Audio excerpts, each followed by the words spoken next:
Ang Munting Prinsipe ay isang sikat na nobela ng Pranses na manunulat na si Antonio de Saint-Exupéry na naipublish noong 1943. Ang akda ay naglalahad ng mas malalim na aral sa buhay. Ang kwento ay tungkol sa isang batang prinsipe na umalis sa kanyang planeta at nagtungo sa iba't ibang mga lugar.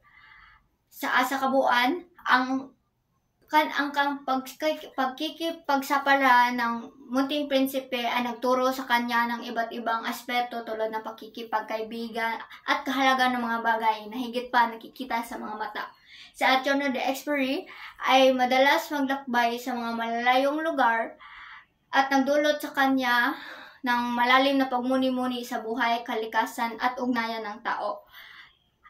Dahil sa kanyang propesyon, madalas niyang nararamdaman ang kalungkutan at pag-iisa sa himpapawid o liblib na lugar. Sa kabuuan, ang Munting Prinsipe ay isang pagpapahayag ng malalim na simbolismo. Ipinakita nito ang kahalagaan ng pagmamahal at mga bagay na hindi nakikita sa mga mata.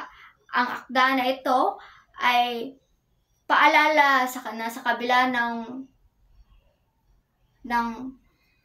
pagiging abala sa mundo, mahalaga ang pagiging bata sa puso.